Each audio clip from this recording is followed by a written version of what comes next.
트럼프의 관세 폭탄이 날이면 날마다 터지면서 전 세계가 바짝 긴장하고 있는데요.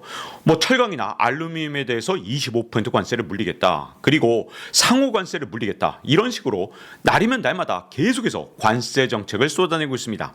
이걸 단순하게 미추광이 전략이다. 미친 척하고 이렇게 정책을 쏟아낸 다음에 트럼프가 노리는 건 따로 있다. 이런 식으로 분석하면 트럼프의 진짜 목적을 착각할 우려가 있습니다. 이걸 정확하게 이해해야 트럼프 2.0 시대를 정말 철저하게 대비할 수 있거든요. 자, 그래서 트럼프의 관세 전략을 면밀하게 살펴보도록 하겠습니다. 자, 철강에 25% 관세를 부과한다. 당장 철강 강국인 우리 대한민국이 여기에 영향을 받을 수 있기 때문에 이것도 큰 문제지만 트럼프의 이번에 관세 발표는 또 다른 문제점을 안고 있습니다. 캐나다나 멕시코에 대해서 한 달 동안 관세를 유예한 줄 알았는데 이번에 모든 철강과 알루미늄에 대해서 관세를 부과한다는 뜻은 다시 말하면 캐나다나 멕시코도 관세 부과 대상이 될 수 있다는 뜻이거든요. 그러니까 트럼프랑 애써서 이렇게 유예를 받아낸다 하더라도 트럼프는 또다시 다른 방법으로 관세를 매길 수 있기 때문에 트럼프 관세 정책의 무시무시한 위험성이 또 하나 드러난 겁니다. 그런데 트럼프가 이렇게 철강이나 알루미늄에 대해서 관세를 매긴 건 이번이 처음이 아닙니다. 2018년 트럼프 1기 때죠. 이때 트럼프는 철강에 대해서 25% 그리고 알루미늄에 대해서 10%의 관세를 부과했습니다. 1월 달에는 중국에만 관세를 부과한다고 그러니까 와 이거 우리한테 호재인가 보다 이랬었는데 18년 3월 달에 유럽연합, 캐나다, 멕시코, 한국에 대해서도 관세를 부과하겠다고 밝히는 바람에 정말 우리나라도 발칵 뒤집혔었죠. 당시에 우리나라는 관세를 때려 맞느니 차라리 쿼터제를 택하겠다. 이렇게 관세를 피해 나갔습니다. 이게 무슨 말이냐? 우리 스스로 미국에 수출하는 철강의 물량을 줄이는 대신 관세는 피하겠다. 이런 정책을 썼던 거거든요. 자, 그래서 우리가 관세를 피하기는 했지만 대미 철강 수출 물량 자체는 크게 줄어들었습니다. 그리고 아무리 노력해도 이 쿼터제 때문에 미국에 대한 철강 수출을 늘릴 수 없도록 돼버린 겁니다. 그럼 우리나라와 달리 이렇게 쿼터제를 택하지 않고 관세를 때려 맞았던 나라들, 예를 들어서 캐나다나 멕시코 같은 나라들은 어떻게 됐느냐? 1년이 넘는 협상 끝에 간신히 철강에 대해서 관세 철폐를 약속받았습니다. 정말 어렵게 협상을 해서 관세 철폐를 약속받았는데 그게 2019년 5월 20일이었거든요. 그런데 딱 열흘 만에 5월 30일에 트럼프가 멕시코에 대해서 철강 관세를 다시 부활시키겠다. 이렇게 위협을 하는 바람에 멕시코가 또 한 번 바짝 쫄았었거든요. 자, 이렇게 트럼프는 관세를 유예하겠다, 또 철폐하겠다 이렇게 말해놓고 단 열흘 만에 멕시코에 대해서 철강 관세를 다시 부활시키겠다 이런 식으로 말을 바꾸고 이렇게 다른 나라를 괴롭혔던 적이 너무나도 많기 때문에 유예나 철폐를 철썩 믿고 와 이제 끝났다 이렇게 생각하면 정말 큰일 납니다. 다만 5월 30일부터 멕시코가 또 열심히 트럼프한테 로비를 해서 이 관세는 그때 당시에 간신히 막아냈습니다. 그런데 또다시 멕시코는 철강 알루미늄에 대해서 25% 관세를 때려 맞을 상황이 됐으니까 아니 이거 진짜 멕시코 입장에서는 너무 화가 날 것 같아요. 아니 간신히 관세를 막아내면 또 다른 관세 물리겠다 그러고 또 다른 관세 물리겠다 그러고 정말 날이면 날마다 관세 폭탄을 가지고 주변 국가를 앞으로 4년 내내 괴롭힐 것이 분명합니다. 그런데 철강이나 알루미늄처럼 이 특정 품목에 대한 관세 폭탄뿐만 아니라 트럼프는 관세 핵폭탄을 하나 준비하고 있죠. 바로 상호 관세를 부과하는 건데 자, 이 상호 관세는 트럼프의 야심찬 관세의 최종 목표 중에 하나입니다. 원래 트럼프 1기 때도 상호 관세를 추진했는데 그때는 공화당 내에서도 반대가 굉장히 심했기 때문에 어쩔 수 없이 2019년에 이 상호 관세안을 트럼프 스스로 포기할 수밖에 없었습니다. 하지만 이번에는 공화당도 어느 정도 이 상호 관세에 대해서 찬성하고 있기 때문에 앞으로 상호 관세 정책이 도입될 가능성이 매우 높습니다. 자, 상호 관세 정책이라는 건 뭐냐? 트럼프 대통령은 상호 관세에 대해서 이런 말을 했습니다. 다른 국가가 미국산 제품에 대해서 100% 관세를 부과한다면 우리 미국도 똑같이 100%의 관세를 부과하겠다. 이렇게 항상 주장해 왔거든요. 자, 이게 무슨 말이냐? 대표적인 사례 중에 하나, 자동차를 예로 들어보겠습니다. 유럽은 미국산 자동차 수입에 대해서 10%의 관세를 부과하고 있습니다. 미국은 반면에 유럽산 자동차에 대해서 고작 2.5%의 관세를 부과하고 있거든요. 그러니까 트럼프 입장에서는 이거 말도 안 되는 거 아니냐. 우리만 이렇게 불리하게 장사를 할 수는 없다. 유럽이 우리 미국산 자동차에 대해서 10% 관세를 부과하면 우리도 똑같이 유럽산 자동차에 대해서 10% 관세를 부과하겠다. 이게 바로 상호 관세입니다. 자, 그동안은 미국이 세계 최강대국으로서 약간은 다른 나라에 대해서 배려를 해줬거든요. 자, 이렇게 유럽이 미국산 자동차에 대해서 고율의 관세를 부과하더라도 미국은 그 나라에 대해서 관세 폭탄을 물리지 않았던 겁니다. 그런데 이제 그런 거 없다. 미국도 다른 나라와 똑같이 하겠다. 이런 식으로 트럼프가 관세 정책의 근간을 바꾸겠다고 발표한 겁니다. 자, 그랬더니 당장 급하게 된 건 바로 유럽이죠. 베른트 랑게 유럽의회 국제무역위원장은 미국산 자동차에 대해 2.5%로 관세를 낮출 의향이 있다. 제발 우리한테 관세 10% 물리지 말아주세요 라고 보냈습니다. 근데 제가 보기엔 유럽이 아직도 순진한 것 같습니다. 트럼프를 잘 모르는 것 같은데 유럽이 자동차 수입 관세 미국에 대해서 10%였던 걸 단순하게 2.5%로만 낮추면 그냥 끝나는 문제냐? 제가 보기엔 절대 그러지 않을 거거든요. 트럼프는 관세 장벽뿐만 아니라 비관세 장벽에 대해서도 문제를 삼고 있습니다. 다시 말하면 자, 유럽 같은 경우에 자동차 안전 기준 이게 미국보다 좀 다르거나 아니면 더 강화되어 있기 때문에 미국산 차량을 쉽게 팔 수가 없는 경우가 많습니다. 게다가 특히 가장 문제가 되는 거 바로 환경 기준이죠. 굉장히 유럽의 환경 기준이 높기 때문에 미국산 자동차를 그대로 팔 수가 없어서 이것 때문에 미국이 불리한 여건에 놓여 있다고 생각하는 게 바로 트럼프의 생각이거든요. 그래서 환경 기준이나 자동차 안전 기준을 미국 수준으로 낮추지 않으면 너 관세하고 관세 폭탄을 때릴 수가 있습니다. 게다가 최악의 경우에는 유럽의 소비세도 문제 삼을 수가 있는데 유럽은 소비세가 굉장히 강한 그런 지역이거든요. 유럽연합 국가 중에서 소비세가 막 25%, 자, 물건값이 100만 원이다. 그럼 25만 원이 소비세인 그런 나라도 많습니다. 자, 그런데 유럽은 영내 국가의 경우에 대해서는 소비세에 대해서 각종 면제 제도가 있는데 아니 이거 불공정 무역이야? 라고 트럼프가 걸고 넘어갈 수도 있거든요. 자, 이런 것들이 다 문제가 되기 때문에 유럽이 미국산 자동차에 대해서 수입 관세를 2.5로 낮추면 끝나는 문제냐? 제가 보기엔 앞으로 가야 될 그런 장애물들이 너무나 많습니다. 게다가 트럼프가 유럽에 대해서 가장 강력하게 공격하는 것 중에 하나가 바로 유럽의 엄격한 식품 안전 기준인데 자, 미국 같은 경우는 유전자 변형 농산물 재배 정말 활발하게 이루어지고 있거든요.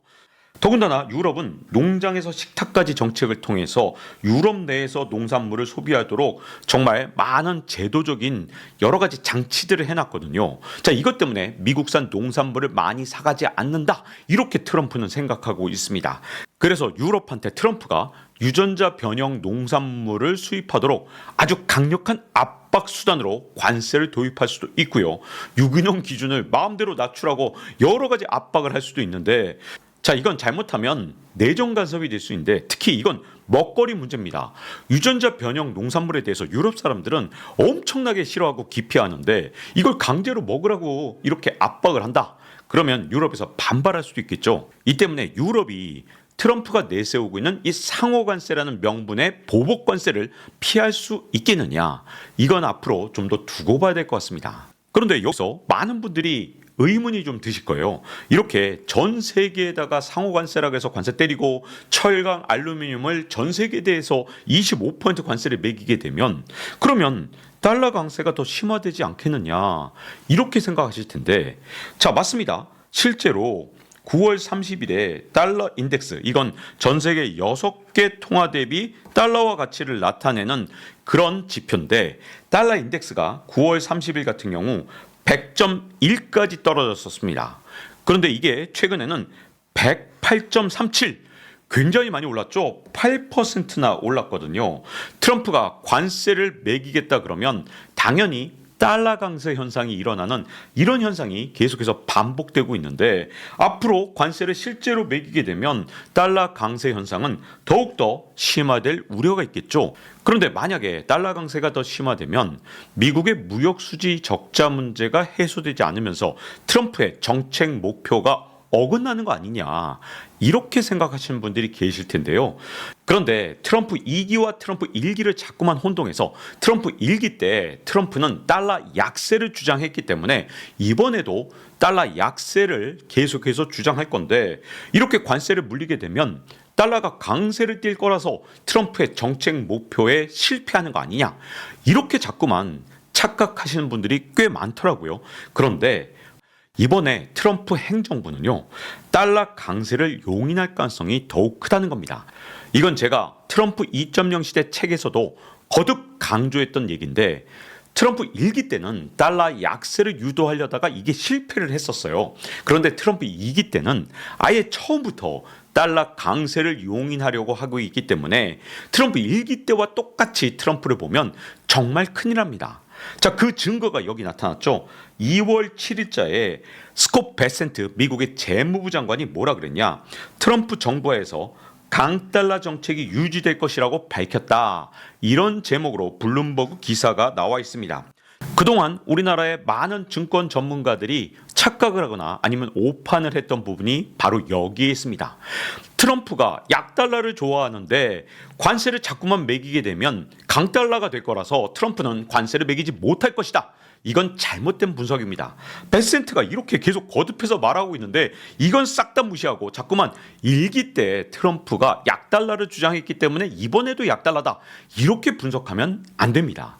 트럼프는 이제 무역 수지 적자를 해소하는 것보다 강달러를 통해서 미국의 물가를 잡고 그리고 금리를 낮추려는 그런 야심을 갖고 있기 때문에 1기 때와 2기 때는 정책 자체가 완전히 다르다는 겁니다. 자, 그래서 트럼프 대통령과 베센트 재무장관의 진짜 노림수는 세 가지로 볼 수 있는데요.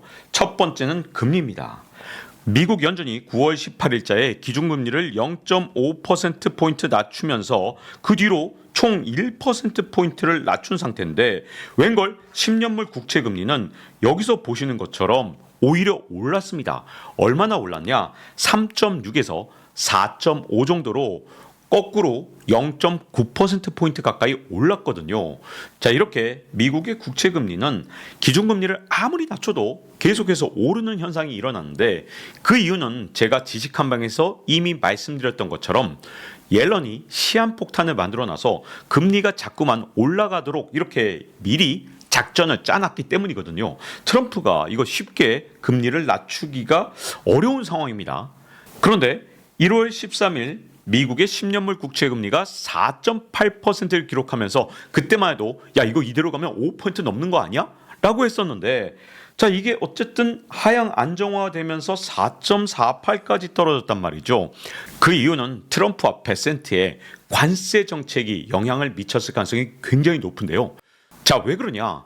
전 세계 대부분 국가한테 관세를 매기겠다고 하고 그리고 강달러를 용인하겠다고 하면 여러분들 자국 통화를 갖고 있는 게 낫겠습니까? 아니면 달러로 환전을 해서 바꾸는 게 낫겠습니까? 수많은 글로벌 자금들이 달러로 자꾸 돈을 바꾸기 시작한 거예요. 그리고 이 자금들이 그냥 현금 들고 있을 수가 없으니까 뭐 미국 국채를 산다든가 아니면 미국 주식을 산다든가 이렇게 달러 표시 자산을 사기 시작하면서 미국의 국채 금리가 내려가는 이런 현상이 최근 들어서 나타난 겁니다. 그래서 트럼프의 취임 이후에 금리가 올라가긴커녕 거꾸로 내려갔는데 이건 트럼프와 베센트의 교묘한 경제 정책이 아주 큰 영향을 미친 겁니다. 자, 그리고 트럼프가 이렇게 계속해서 전 세계 상대로 관세를 매기겠다고 하고 있는 가장 큰 이유는 세수 확보를 위해서라고 볼 수 있는데요. 자, 이게 미국의 GDP 대비 재정적자 비율인데 잘 보시면 1950년 이후에 재정적자는 계속해서 늘어가는 그런 그래프를 보여주고 있죠. 트럼프가 앞으로 감세까지 크게 해주겠다고 하니까 이 감세까지 시행하게 되면 재정적자 폭은 더욱더 늘어날 수밖에 없습니다. 그래서 어쩔 수 없이 관세를 통해서 세수를 확보해야 이 재정적자를 막게 되고요. 만약에 이렇게 재정적자를 줄이게 되면 미국의 국채금리를 내릴 수 있는 그런 가능성이 생기거든요. 그래서 트럼프와 베센트는 관세 폭탄을 던지면서 강달러 용인 정책을 현재 쓰고 있는 겁니다. 자, 그리고 세 번째 노림수는 바로 주가인데요. 트럼프는 일기 때도 여러분들이 목격하셨다시피 주가에 아주 민감한 대통령입니다. 자기의 정책들로 인해서 주가가 떨어지는 거 정말로 싫어하거든요. 그런데 관세 정책 이후에 많은 글로벌 자금들이 달러로 피난을 하기 시작했습니다.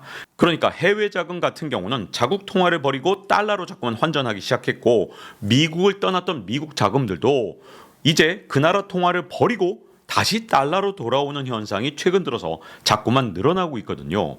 자, 이것 때문에 미국의 주가가 생각보다 탄탄한 모습을 보여주고 있는 건데요. 거기다가 심지어 미국의 금리마저 하락하면서 미국 증시 방어에 아주 큰 역할을 하고 있습니다. 그러니까 트럼프는 관세 정책을 통해서 금리를 낮추고 주가를 방어하고 세수 확보를 하겠다는, 그야말로 돌 하나로 세 마리의 새를 잡겠다는 계획을 갖고 있는데, 자, 물론 이 계획은 정말 미국이니까 할 수 있는 정책이에요. 다른 나라 같으면 꿈도 못 꾸죠. 근데 아무리 미국이라 하더라도 이 꿈이 너무너무 야무지지만 이게 쉽게 되기가 어려운 측면이 있습니다. 물론 이게 단기전이다, 예를 들어서 6개월짜리다, 그러면 가능할 것 같아요. 근데 제 아무리 미국이라도 1년, 2년, 이렇게 3년 장기적으로 이 정책을 통해서 이 불균형을 계속 유지한다? 정말로 쉬운 일이 아닙니다. 트럼프와 베센트 계획의 4대 약점, 여기다 하나 더 있는데 5대 약점을 말씀드리면, 첫 번째는 이미 미국으로 몰려든 자금은 영끌 단계에 와 있습니다. 더 이상 미국으로 갈 자금이 거의 없어요. 관세 정책을 통해서 더 끌어올 자금, 제가 보기엔 기껏해야 한 6개월 정도 버틸 수 있을려나? 이 정도기 때문에 장기전에는 이 작전이 쉽게 통하지 않을 가능성이 있습니다. 그리고 또 다른 복병은 바로 엔캐리 트레이드 청산인데, 자, 미국의 금리가 최근 들어서 크게 낮아졌죠. 4.8이었던 금리가 4.4대까지 내려왔으니까, 자, 이렇게 금리가 낮아지면 당장은 미국 주가에 큰 도움이 되겠지만 문제가 하나 있습니다. 일본의 중앙은행이 금리를 자꾸만 올리면서 일본의 국채 금리가 서서히 올라가고 있다는 건데요. 이 때문에 미국과 일본의 금리 차가 점점 축소되면서 근래 들어서 이 격차가 가장 작은 수준까지 와 있거든요. 자, 이런 상황에서 만약에 엔캐리 트레이드 청산이 시작된다, 그러면 해외 자금을 전부 다 미국으로 끌어들여서 미국의 국채 가격도 올리고 주가도 올리겠다는 이 트럼프 계획에 차질이 올 수가 있습니다. 그래서 트럼프 입장에서는 일본의 협력이 아주 절실한 거죠. 그래서 일본의 총리를 이스라엘 다음으로 불러다가 정상회담을 했던 거거든요. 제가 보기에 일본은 분명히 어느 정도 약속을 했을 겁니다. 엔캐리 트레이드가 청산되지 않도록, 또는 그 속도를 최대한 늦추도록 앞으로 일본 은행의 금리 인상 계획을 미국과 철저히 협의하겠다, 이렇게 했을 가능성이 굉장히 큰데요. 그럼에도 불구하고 제가 이렇게 복병이라고 쓴 이유는 뭐냐? 일본의 물가 상승률이 만만치 않다는 겁니다. 그래서 일본 정부 마음대로 금리 인상을 늦추는 게 쉽지가 않습니다. 제 아무리 일본 은행이 일본 정부의 명령을 듣는다 하더라도 일본에서 물가가 다시 튀기 시작하는 그런 상황이 오게 되면 어쩔 수 없이 일본의 금리 인상 속도를 다시 끌어올려야 되는 상황이 올해 하반기부터는 올 수 있기 때문에, 단기적으로는 미국과 일본의 정상의 어떤 합의가 도움이 될지 모르겠지만 조금만 장기로 본다면 엔캐리 트레이드 청산 가능성은 계속해서 이 트럼프의 작전을 위협할 가능성이 있습니다. 그리고 세 번째는 중국이 관세 대응을 하는 전략, 이걸 굉장히 크게 바꿨거든요. 최근 들어서 미중 패권 전쟁의 모습을 보면 마치 장기 두듯이 장군멍군하는 경우가 정말 많은데, 중국의 전체적인 정책 변화가 트럼프 전략에 큰 문제를 가져올 수 있다는 게 또 다른 문제입니다. 그리고 네 번째 문제는 미국에서 인플레이션이 부활할 가능성은 여전히 계속된다는 겁니다. 그리고 마지막 다섯 번째 문제는 제 아무리 미국이라 하더라도 무역수지 적자폭이 너무너무 커지고 이게 장기간 지속되는 건 부담이 될 수밖에 없거든요. 자, 근데 오늘 이 얘기까지 다 하자면 너무너무 길어지기 때문에 여기서 3번 중국의 관세 대응 전략의 변화, 그리고 4번 미국의 인플레이션 가능성, 5번 무역수지 적자 문제, 이 문제는 나중에 또 시간이 되면 좀 더 자세히 다뤄보도록 하겠습니다. 자, 문제는 트럼프의 관세 정책은 진심이라는 겁니다. 그냥 단순하게 미치광이 전략이고 저거 보나마 협상용이야 이렇게 생각하면 큰일 납니다. 관세 정책에 도사리고 있는 트럼프와 베센트 재무부 장관 그리고 러트닉 상무부 장관의 이 무시무시한 전략을 정확하게 꿰뚫어봐야 앞으로 미래를 대비할 수 있는데요. 그래서 박종원의 지식한방에서는요, 미국의 관세 정책에 진짜 숨어있는 그 목표를 계속해서 치밀하게 분석하려고 노력할 겁니다. 자, 이제 박종원의 지식한방 마칠 시간이 됐습니다. 다음 시간에 뵙겠습니다.